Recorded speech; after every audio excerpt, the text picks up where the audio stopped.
Մեծ պահքի 5-րդ կիրակին անիրավ դատավորի անուն է ստացել Ղուկասի ավետարանի 18-րդ գլխում հիշատակված անիրավ դատավորի եւ այրի կնոջ առակից, որ Հիսուս պատմեց մարդկանց։ Առակն այն մասին է, թե ինչպես անիրավության զոհ դարձած այրի կինը գիշեր ու զօր անձանձրույթ աղոթքով հասավ իր արդար դատին։ Ի վերջո դատավորը գլուխն ազատելու համար հանձն առավ լսել նրա խնդիրը, ասելով, թե Աստծուց չեմ վախենում եւ մարդկանցից չեմ ամաչում, բայց քանի որ այս այրին նեղություն է տալիս ինձ, նրա դատը տեսնեմ, որպեսզի անվերջ մոտս գալով չանհանգստացնի ինձ։ Հիսուս ասում է. լսեցեք, թե ինչ էր ասում անիրավ դատավորը, իսկ Աստված արդարություն չի անի այն ծառաներին, որոնք գիշեր ու զօր աղաղակում են։ Այս կիրակին գալիս է եւս մեկ անգամ մեզ հորդորելու,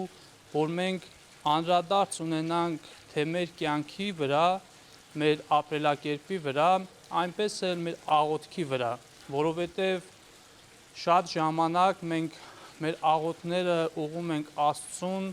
միայն խնդրելու համար, պահանջելու համար, սակայն աղոթքը առաջին հերթին մենք պետք է օգնենք մեր Տիրոջը Աստծուն փառաբանելու համար եւ այդ աղոթքի մեջ այս շրջանին հատկապես պետք է խնդրենք, որ Աստված մեզ ուժ տա, կարողություն տա, որպեսզի մենք էլ անառակ որդու օրինակով կարողանանք ճանաչել մեր սխալները, իրապես զղջալ այդ սխալների համար եւ նույն անառակ որդու նման հետ վերադառնանք մեր երկնավոր Հոր գիրկը, ով միշտ սպասում է իր զավակների վերադարձին։ Մարդիկ տարբեր խնդրանքներով դիմում են Աստծուն եւ հաճախ, երբ ակնկալածը չեն ստանում, դադարում են աղոթել, մտածելով, որ Աստված չի լսում իրենց, սակայն հոգեվոր հայրերը հիշեցնում են, որ աղոթքը մոգական բառերի շարք չէ, այլ հանապազ խոստովանությամբ եւ փառաբանությամբ անցնող ճանապարհ։ Աղոթքը մեր կյանքին էությունը պետք է ըլլա։ Մենք անընդհատ պետք է աղոթենք եւ այսօրվա ավետարանական այս արագը մեզի չի փոխանցել միան, որ մենք առավել պետք է աղոթենք, այլ մեզի կսորվեցնե, որ մենք առավել հավատքով, առավել հավատարիմ պետք է աղոթենք։ Եվ աղոթքի փորձառությունը պիտի ունենանք։ Քրիստոս այս արագը պատմերեն յետ կսե. իսկ Աստված որքան պիտի համբերե իր ընդրյալներուն անիրավության, անոնց թադը պիտի չի պաշտպանե, որոնք քիշեր ցերեկ իրեն գտիմեն։ Այդ ընդրյալները մենք ենք սիրելիներ։ Եթե մենք մեզի դված ենք աղոթքին, մենք ենք այդ ընդրյալները։ Ուրեմն Աստված ամեն անգամ, ամեն օր գլսե մեր աղոթքը։ Եվ հետևաբար Աստուծո անմիջական պաշտպանությունը գուցե ուշանա, բայց երբեք չի գործվիր։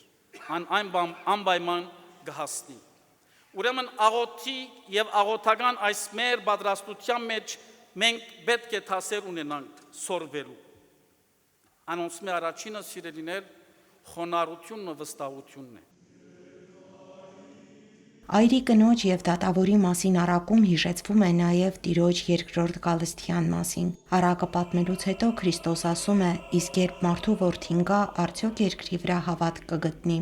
Մեր ողջ կյանքը պատրաստություն է Քրիստոսի երկրորդ գալստյան։ Մեր եկեղեցին հիշեցնում է, երբ մենք քայլում ենք դեպի Աստված, երբ աղոթում ենք, գալիս ենք եկեղեցի, բարեգործություն ենք անում, ամեն անգամ հանդիպում ենք Տիրոջը, եւ նա է մեզ օգնում չընկրկել, ձեռնարկած գործը ավարտին հասցնել եւ աղոթքի մեջ հաստատուն լինել։ Հաջորդ կիրակի մարտի 22-ին Գալստյան կիրակին է, հոգևորականները կմեկնեն Քրիստոսի երկրորդ գալստյանը վերաբերող ավետարանական հատվածները։ Լիաննա Չիչակյան, Գևորգ Ավագյան, Եկեղեցական կյանք։